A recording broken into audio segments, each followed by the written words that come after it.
नमस्कार. मुद्दा महाराष्ट्राचा मध्ये मी विशाल पाटील आपल्या सगळ्यांचं स्वागत करतो आणि आता पाहणार आहोत आपण सविस्तर बातमीपत्र. शिवसेना प्रमुख बाळासाहेब ठाकरे यांचा उद्या स्मृती दिन आहे आणि त्यामुळे राज्यातील कानाकोपऱ्यातून असंख्य कार्यकर्ते हे दादरच्या शिवाजी पार्कवरील बाळासाहेबांच्या स्मृतीस्थळावर येण्याची शक्यता आहे. मुख्यमंत्री एकनाथ शिंदे आजच स्मृतीस्थळावरती जाणार आहेत. दुपारी 4 वाजता ते स्मारकावर अभिवादन करण्यासाठी जातील आणि यानंतर ते बाळासाहेबांच्या स्मारकाचं सुरू असलेल्या कामाचा आढावाही घेणार आहेत. तर दुसरीकडे बाळासाहेब ठाकरे यांच्या स्मृती दिनानिमित्त वारसा विचारांचा या परिसंवादाचं आयोजन करण्यात आलेलं आहे. या परिसंवादाला उपमुख्यमंत्री देवेंद्र फडणवीस देखील उपस्थित राहणार असून ते बाळासाहेबांची शिवसेना कार्यकर्त्यांना कानमंत्र देणार आहेत. मुख्यमंत्री आणि उपमुख्यमंत्री हे शिवसेना कार्यकर्त्यांशी संवाद साधणार आहेत.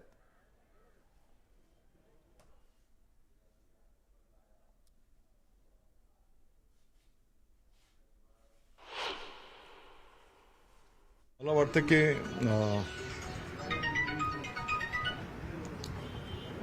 आज एका कार्यक्रमाचं आयोजन करण्यात आलेलं आहे आणि त्या कार्यक्रमामध्ये माननीय मुख्यमंत्री महोदय एकनाथजी शिंदे साहेब, माननीय उपमुख्यमंत्री महोदय देवेंद्रजी फडणवीस साहेब हे सर्वांना मार्गदर्शन करतील.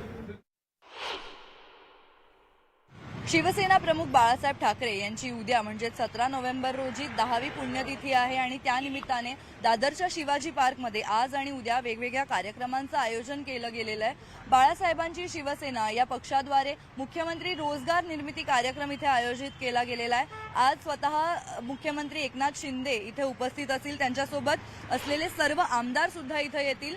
उद्या पुण्यतिथी असली तरी कार्यक्रम आज पार पडणार आहेत, कारण उद्या मोठ्या संख्येत महाराष्ट्रभरातून लोक इथं बाळासाहेबांच्या स्मृतीस्थळाला अभिवादन करण्यासाठी येणार आहेत. त्यामुळे कोणताही गर्दीचा प्रश्न निर्माण होऊ नये हा यामागचा एक उद्देश आहे.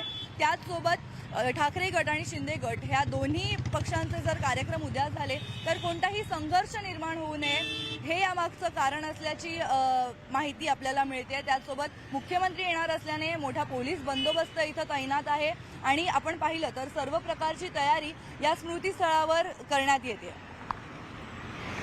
व्हिडिओ जर्नलिस्ट उमेश गोविलकर सोबत रुचा कानोलकर, न्यूज 18 लोकमत, मुंबई. मुख्यमंत्री एकनाथ शिंदे बाळासाहेब ठाकरेंच्या स्मृतीस्थळाला भेट देणार असल्याच्या मुद्द्यावरून संजय राऊत यांनी प्रसारमाध्यमांशी बोलताना खोचक सल्ला दिलाय. बाळासाहेब ठाकरे हे या देशाचे आणि विश्वाचे आहेत. फक्त आपल्या हातातले खंजीर बाजूला ठेवा आणि मग स्मारकाला हात जोडायला जा. कुणीही असतील, मी कुणाचं व्यक्तिगत नाव घेत नाही, असं संजय राऊत म्हणाले.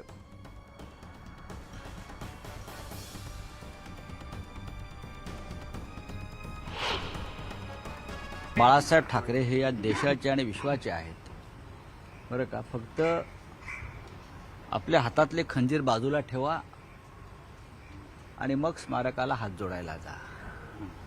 आपल्या हातातले खंजीर बाजूला ठेवा, कोणीही असतील, मी कोणाचे व्यक्तिगत नाव घेत नाही. आपल्या हातातले खंजीर बाजूला ठेवा, खंजीर बाजू में रखिए और बाला साहब को नमस्कार करने जाइए, उनका आशीर्वाद लेने जाइए. बाला साहब एक ऐसी आत्मा है, सब कुछ देख रहे हैं क्या हो रहा है और क्या होने जा रहा है. जिस बाला ठाकरे जी की शिवसेना के पीठ में लोग खंजीर फूंकते हैं, उनका कभी भला नहीं हुआ है, ये इतिहास है. हिंदू हृदय सम्राट शिवसेना प्रमुख माननीय बाळासाहेब ठाकरे साहेब हे सर्वांचं दैवत आहे. आमचंही ते दैवत आहे. अशा प्राप्त परिस्थितीमध्ये हा श्रद्धेचा विषय याला वेगळ्या पद्धतीने डायव्हर्ट करणं योग्य नाही. पण ते खंजीरची भाषा करतात, पुन्हा खंजीर. मी याच्यावर काही कमेंट करणार नाही, परंतु हा सगळ्यांच्या श्रद्धेचा विषय आहे. या विषयाला वेगळं वळण देणं योग्य नाही. या विषयाला वेगळं वळण देणं योग्य नाही.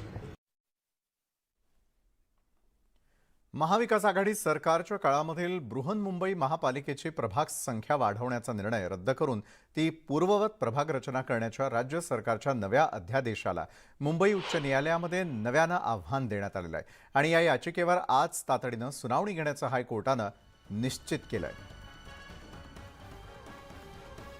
तर प्रशांत बाग आमचे प्रतिनिधी या संदर्भात आपल्याला अधिक माहिती देतात. प्रशांत, महापालिकेची प्रभाग संख्या वाढवण्याचा जो मुद्दा आहे सध्या चांगलाच आहे आणि या याचिकेवरती आज खरं तर हायकोर्टामध्ये सुनावणी होताना दिसेल. कशा प्रकारे सगळ्यांचं लक्ष या सुनावणीकडे आहे? प्रशांत, ही सुनावणी अत्यंत महत्वाची, याचमुळे सगळ्यांचं लक्ष या सुनावणीकडे नक्कीच आहे. त्याचं कारण महत्वाचं आहे की 227 जी प्रभाग रचना होती जी मविया सरकारनं 236 केली होती. मुळात हा निर्णय राजकीय असला, जी आरडाओरड त्याच वेळेस झाली होती, आक्षेप घेतला गेला होता. पण हा दरम्यानच्या काळामध्ये सरकार बदललं आणि शिंदे फडणवीस सरकारनं पुन्हा तो निर्णय फिरवलेला आहे. मुळात प्रभाग रचना जी आहे ना, ती पक्ष आपल्या स्वतःच्या सोयीनुसार करत असतात. हाच आक्षेप या याचिकेमध्ये आहे.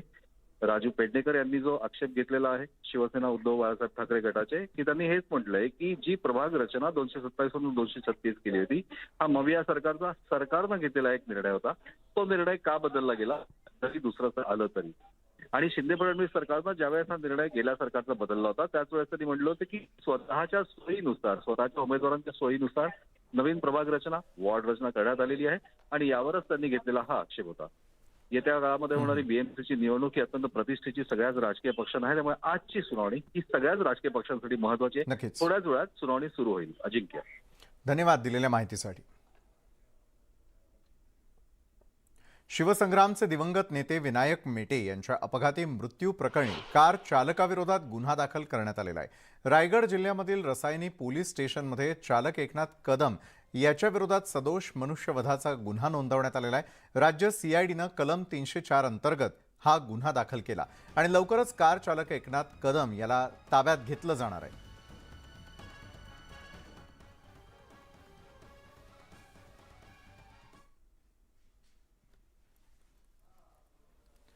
दिल्लीमधील श्रद्धा वालकर हत्याकांडानं अवघा देश हादरून गेलेला आहे. आफताब यांना अतिशय निर्घृणपणे श्रद्धाची हत्या केली.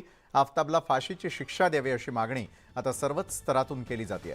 संजय राऊतांनीही आरोपीला भर चौकात फाशी देण्याची मागणी केली आहे. तर महाराष्ट्रात उत्तर प्रदेशच्या धर्तीवर लव जिहादचा कायदा आणण्याचा विचार करावा अशी मागणी चित्रा वाघ यांनी केलेली आहे.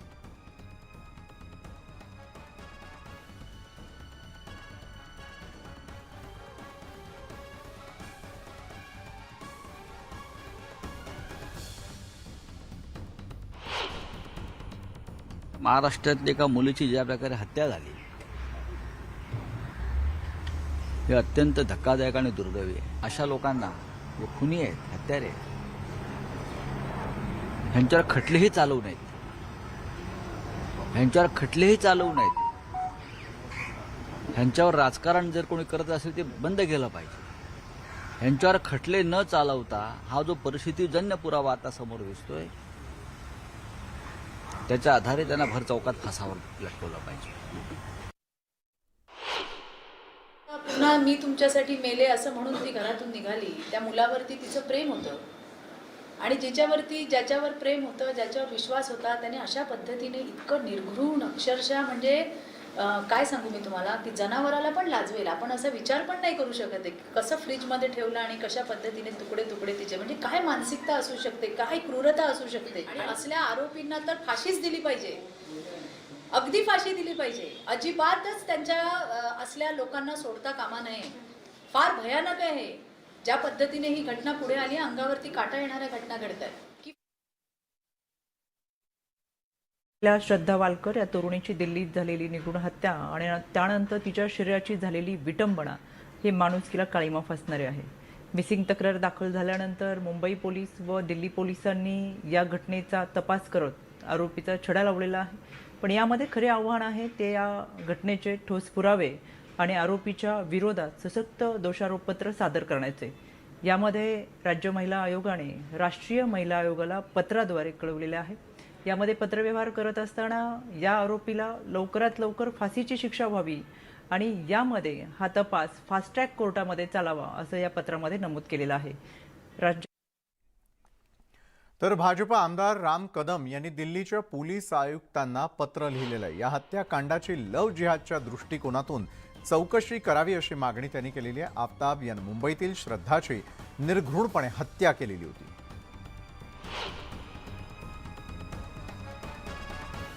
आणि या संदर्भात अधिक बोलण्यासाठी आपल्यासोबत आहेत भाजपचे नेते राम कदम स्वतः. राम कदमांनी आयुक्तांना जे पत्र लिहिलेलं आहे त्याविषयी आपण त्यांच्याकडून जाणून घेऊयात. राम कदम, दिल्लीच्या पोलीस आयुक्तांना तुम्ही थेटपणे पत्र लिहिलेलं आहे. या पत्राद्वारे काय मागणी केलेली आपण? नाही, मुळामध्ये हे एक अतिशय महाराष्ट्रातल्या आपल्या एका मराठी मुलीची निर्घुण अशी हत्या झालेली आहे. संपूर्ण देश व्यथित आहे आणि ज्या पद्धतीनं त्या निष्पाप जीवाचे 35 तुकडे केले गेले, फ्रीजमध्ये ठेवले गेले आणि हे सगळं होत असताना तो बाहेरून इतर मुली बोलवत होता, त्याही गोष्टी समोर येत आहेत. तर त्याच्यामुळे पोलिसांनी केवळ ही हत्या आहे असा तपास न करता याच्यामध्ये लव्ह जिहादचा नेमका काय अँगल आहे, काय भूमिका आहे याची चौकशी करणं गरजेची आहे. ती चौकशी जर झाली, त्या दिशेने जर सगळे प्रयत्न झाले तर खऱ्या अर्थानं श्रद्धाच्या कुटुंबाला, श्रद्धाला न्याय मिळेल. हा भाग क्रमांक 1. कारण आपण जर सिक्वेन्स जर पाहिला पहिल्यापासून, तर कशा पद्धतीनं त्यानं तिला प्रेमाच्या जाळ्यात अडकवलंय, आई वडिलांपासून तोडलंय, आई वडिलांपासून तोडून तो दिल्लीला घेऊन गेला. तिथे नेल्याच्या नंतर त्याने पूर्णपणे तिच्या आणि तिच्या परिवाराचे संबंध बंद केले. नंतर मारहाण अनेकदा केली. घरही अशा ठिकाणी घेतलंय त्या मेहरोली जंगलाच्या बाजूला, की नंतर अशा प्रकारचं काही केलं तर त्या शवाची विल्हेवाट लावता येईल त्या दृष्टिकोनातून ते घेतलंय का? असे अनेक, जर तुम्ही सिक्वेन्स पहिल्यापासून जर पाहिलात आणि त्याची भेट कुठे झाली आहे? भेट झाली बंबल नावाची एक साईट आहे, त्या साईटवर, आणि तिथे त्यांनी स्वतःला तो वुमन ऍक्टिव्हिस्ट म्हणतो स्वतःला, म्हणजे स्वतः भोंदीगिरी करून अशा पद्धतीनं मुलींना जाळ्यात अडकवायचं, त्यांच्या परिवाराचे संबंध तोडायचे. मग त्याची लव्ह जिहादच्या दिशेनं चौकशी का करू नये? म्हणून मी दिल्लीच्या पोलीस आयुक्तांना पत्र लिहिलंय. स्वतः त्यांच्याशी संपर्क करून त्यांनी लव्ह जिहादच्या दिशेने याची चौकशी करावी. मग कोण ग्रुप आहेत, कुठले असे लोक आहेत, मग त्यांना आपल्या शत्रू राष्ट्रांचा आणि त्यांचा ग्रुपचा काही संबंध आहे का? कारण देशभरात वेगवेगळ्या ठिकाणी अशा प्रकारच्या घटना घडत आहेत. कधी थांबणार आहेत या जर आपल्याला कायमच्या थांबवायच्या असतील तर याच्या मुळापर्यंत जावं लागेल.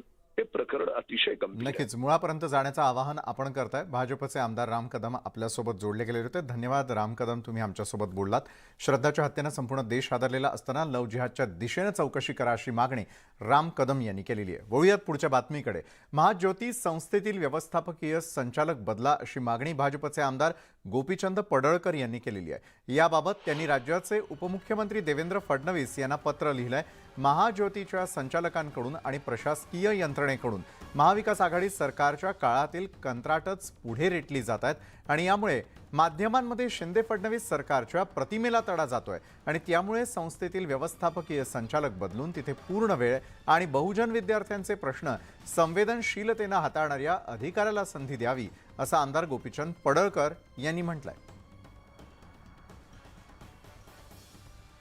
महाज्योतीतील व्यवस्थापकीय संचालक बदला अशी मागणी यावेळेला आता गोपीचंद पडळकर यांनी केलेली आहे. तशा स्वरूपाचं एक पत्र देखील त्यांनी थेटपणे लिहिलेलं आहे. महाज्योती संस्थेतील व्यवस्थापकीय संचालक बदला अशी मागणी भाजपचे आमदार गोपीचंद पडळकर यांनी करत असताना राज्याचे उपमुख्यमंत्री देवेंद्र फडणवीस यांना त्या संदर्भातलं एक पत्र देखील पाठवलेलं आहे. महाज्योतीच्या संचालकांकडून आणि प्रशासकीय यंत्रणेकडून महाविकास आघाडी सरकारच्या काळातील कंत्राटच पुढे रेटली जात असल्याचा आरोप देखील त्यांच्याकडून करण्यात आलेला आहे आणि या संदर्भातलं पत्र थेट गोपीचंद पडळकर यांनी उपमुख्यमंत्री देवेंद्र फडणवीस यांना पाठवलेलं आहे.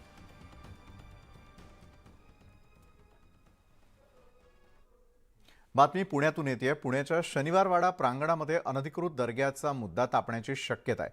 वाड्याच्या इतिहासामध्ये असा कोणताही दर्गा असल्याचा उल्लेख नाही आहे आणि तसा तो असणं शक्य पण नाही आणि तो तातडीनं हटवावा अशी मागणी आता जोर धरते आहे. हे बांधकाम साधारणतः 30 वर्षांपूर्वीचं असल्याचं दिसत असून त्यामुळे हा दर्गा किंवा दर्गा सदृश छोटं बांधकाम पाडून टाकावं आणि भविष्यात इथे सुद्धा अतिक्रमण होऊन वाड्याच्या सुरक्षिततेला आणि सौंदर्याला बाधा येऊ शकते अशी मागणी हिंदुत्ववादी संघटनांनी केली आहे. आज शनिवारवाड्याच्या जो पीर दर्गा इथं वाद आणखीन एकदा उपस्थित झालेला आहे. दवेजी आपल्यासोबत. मला सांगा, जसं प्रतापगडावर अफजल खानाच्या कबरीवरून वाद सुरू झाला तसं इथंही हा वाद निर्माण होताना दिसतोय. तुम्हीच भूमिका मांडली की हे दरवा हटवा, काय तुमची भूमिका आहे? खरंच दोन्हीकडचा विषय सेम आहे, अनधिकृत बांधकाम आणि दर्गा. तुम्हाला आठवत असेल श्रीमंत बाजीराव पेशव्यांच्या पुतळ्याला जेव्हा मी जिन्याची परवानगी मागितली, पुरातत्व खात्याने आम्हाला 1.5 वर्ष घेतलं. हे असं आहे तसं आहे वगैरे शेकडो कारणं सांगून आता आमच्या लक्षात येते की ह्या शनिवार वाड्यावर जिथं पुरातत्व खात्याचं नियंत्रण आहे, गेल्या अनेक वर्षापासून हा दर्गा दिसतोय, त्याचा कोणत्याही बांधकामात उल्लेख नाही आहे. आम्ही शनिवार वाड्याचा सुद्धा संपूर्ण इतिहास बघितला, अनेक इतिहासकारांशी बोललो आम्ही मागच्या 8 दिवसात.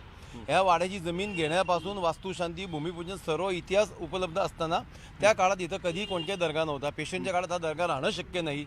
असं असताना दर्गा कधी बांधला गेला, त्याला पुरातत्व खात्याने कशी परवानगी दिली, आणि जर परवानगी दिली नसेल तर हा काढण्यासाठी आपण काय करतोय, असा साधा प्रश्न आम्ही पुरातत्व खातं आणि महानगरपालिकेचं अतिक्रमण खातं दोघांनी कालच नोटिसा पाठवलेल्या आहेत. पुढच्या 15 दिवसात आम्ही त्यांची नोटीसची वाट बघून आता आम्हाला कोर्टात जावं लागेल. पुढची भूमिका काय आहे तुमची? आम्ही कालच जसं सांगितलं, कालच आम्ही नोटिसा पाठवल्या. त्यांना कदाचित आज संध्याकाळी का उद्या मिळतील. त्याच्यावर 15 दिवसांची आम्ही मुदत मागितली की तुमच्याकडे काय रेकॉर्डला कसं दिसतं आणि हे काढण्यासाठी तुम्ही काय करणार आहात.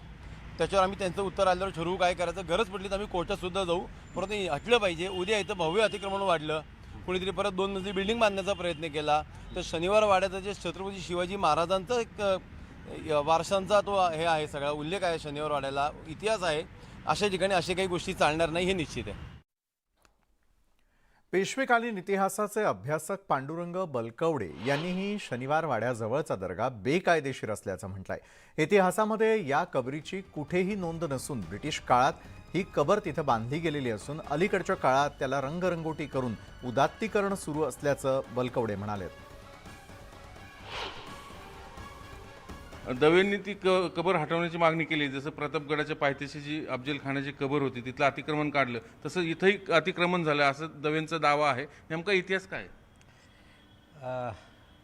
त्या थडग्याच्या शेजारी मस्तनीचा दरवाजा, मस्तानी दरवाजाला लागून मस्तानी दरवाजा समोर अगदी एक मोठं वडाचं झाड आहे. त्या वडाच्या झाडाखाली एक थडगा आहे. त्या थडग्याच्या तिथं जो बोर्ड आहे त्या बोर्डमध्येच फलकामध्येच ते बनावट आहे याचा पुरावा आहे. कसं? त्याचं नाव मकबूल शहा मदनी हुसैनी काय जे काय दिलंय आणि हिजरी सन 1244. ज्यावेळेस 1244 हिजरी साल दिलं, याचा अर्थ त्या बोर्डवरून ती समाधी जे ते थडगं 1840 ते 43च्या दरम्यानचं आहे. कसं आहे? कसं 600? हां, कारण की मुसलमानी सालगणना म्हणजे जे आता जर तुम्हाला एखादं मुसलमानी हिजरी, फसली, सूर सण काढायचा असेल तर इंग्रजी सालामधून 700 वर्ष कमी करावे लागतात. कारण की इसवी सन 700च्या सुमाराला 7व्या शतकात मुहम्मद पैगंबरांचा उदय झालेला आहे. आता मोहम्मद पैगंबराच्या उदयानंतर मुसलमानी सालगणना सुरू होती. मग ती हिजरी असेल, फसली असेल किंवा ती अरबी सण असेल, हे तिन्ही सालगणना हे हिजरी 1244 आहे.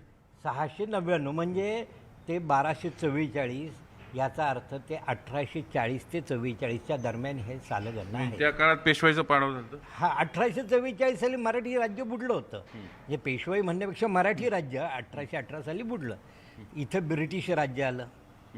याचा अर्थ जर ते त्या सालावरून ते जर व्यक्ती तिथं गेले असेल तर ती 1840च्या सुमाराला गेली.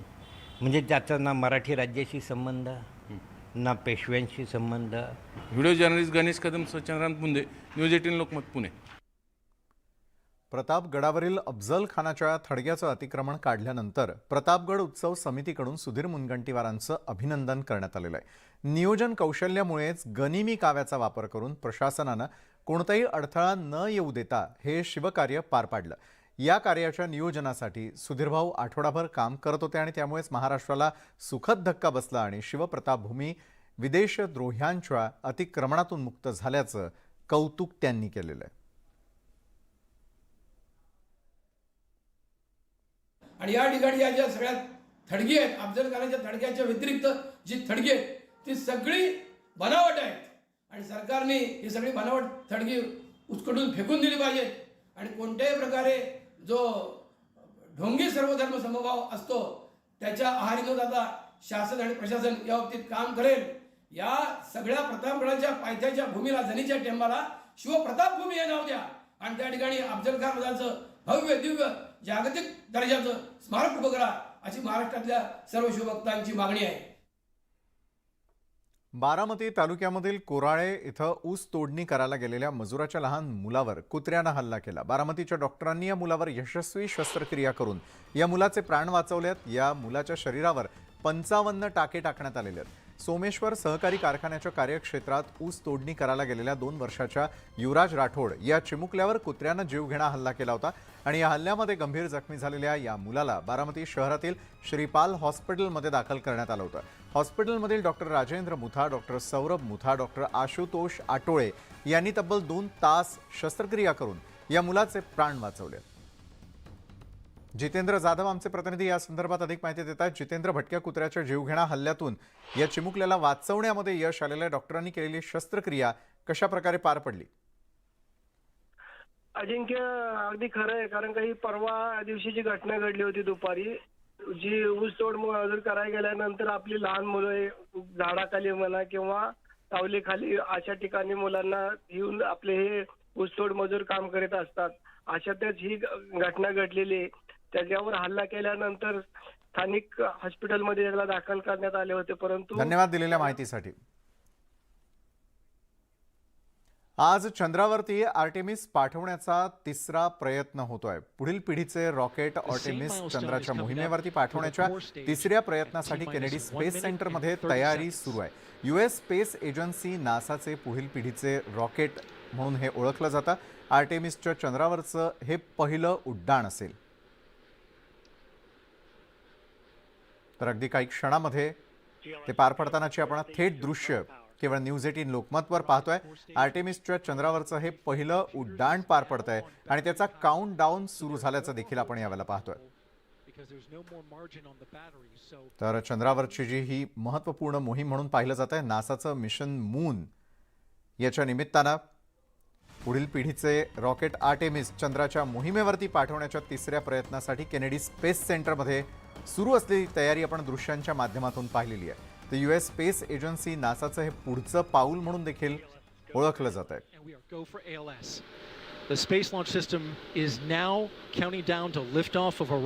आणि या ऐतिहासिक क्षणाचे आपणही साक्षीदार होतोय न्यूज 18 लोकमतच्या माध्यमातून.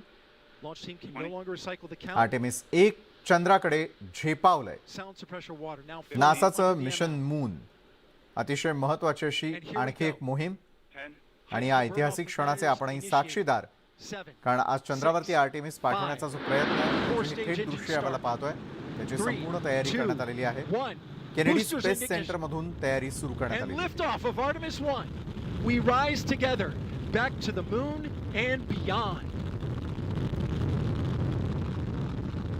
आर्टेमिस अखेर चंद्राकडे झेपावलेलं आपण यावेळेला पाहतोय.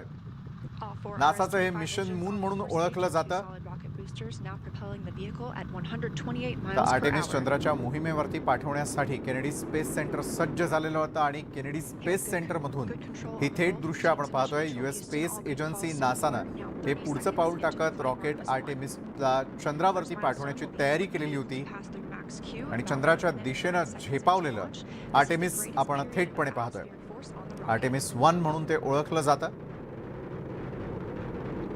तर चंद्राच्या मोहिमेवरती पाठवण्याच्या तयारीतला हा 3रा प्रयत्न आहे. केनेडी स्पेस सेंटरमधून त्याची सुरुवात करण्यात आलेली होती. तर US स्पेस एजन्सी नासानं केनेडी स्पेस सेंटरमधून अखेर आर्टेमिस 1 हे चंद्राकडे पाठवलेलं आहे. कुठल्याही प्रकारचं मिशन राबवत असताना मात्र धाकधूक ही निश्चितच मनामध्ये असते. मात्र योग्य रीतीनं जर ही मोहीम हाताळली गेली तर त्याचे पुढच्या काळातील पिढीला होणारे चांगले परिणाम हे नेहमीच अनुभवायला मिळत असतात. अभ्यासाच्या दृष्टीने देखील अशा प्रकारच्या मोहिमा या अत्यंत महत्त्वपूर्ण ठरत असतात आणि त्याच मोहिमेतील आणखी एक भाग चंद्राच्या मोहिमेवरती पाठवणारे हे 3रं असं केनेडी स्पेस सेंटर या ठिकाणाहून झेपावलेलं rocket Artemis 1. The next major milestone will be for the solid rocket boosters to cut off and jettison in about 2 421 minutes and 11 miles per seconds into hour. the flight, so about 30 seconds from now. या स्पीडनं ते चंद्राकडे झेपावलेलं आपण यावेळेला पाहतोय. Houston, as teams continue monitoring the flight of Artemis 1. त्यानंतर solid rocket We're now booster 16 miles downrange हे from the देखील त्या launch ठिकाणी pad at पार Kennedy पडेल. Space Center, traveling over 2,800 miles per hour. आणि त्यानंतरचा पुढचा प्रवास हा अतिशय वेगवान पद्धतीने पार पडेल. Standing by for solid rocket booster jettison and shortly thereafter. आणि त्यानंतर बातमी G20 परिषदेतून त्या ठिकाणी आपले भारताचे पंतप्रधान नरेंद्र मोदी बोलताय. थेट पाहूयात. सर्वस्पर्शी और सर्वसमावेशी हो, हमें विकास के लाभों को ममभाव और समभाव से मानव मात्र तक पहुंचाना होगा. वैश्विक विकास महिलाओं की भागीदारी के बिना संभव नहीं है. हमें अपने G20 एजेंडा में विमेन लेड डेवलपमेंट पर प्राथमिकता बनाए रखनी होगी. बिना शांति और सुरक्षा हमारी आने वाली पीढ़ियां आर्थिक वृद्धि या टेक्नोलॉजिकल इनोवेशन का लाभ नहीं ले पाएगी. G20 को शांति और सौहार्द के पक्ष में एक दृढ़ संदेश देना होगा.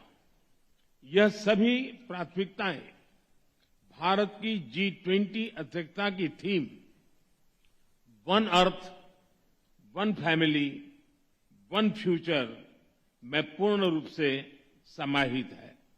एक्सेलेंसीज, G20 की अध्यक्षता ग्रहण करना हर भारतीय के लिए गर्व का अवसर है. हम अपने देश के विभिन्न शहरों और राज्यों में G20 की बैठकें आयोजित करेंगे. हमारे अतिथियों को भारत की अद्भुतता, विविधता, समावेशी परंपराओं और सांस्कृतिक समृद्धि का पूरा अनुभव मिलेगा. हमारी कामना है कि आप सभी मदर ऑफ डेमोक्रेसी भारत में इस अद्वितीय उत्सव में सहभागी होंगे. साथ मिलकर हम G20 समूह को वैश्विक बदलाव का कैटलिस्ट बनाएंगे. बहुत बहुत धन्यवाद.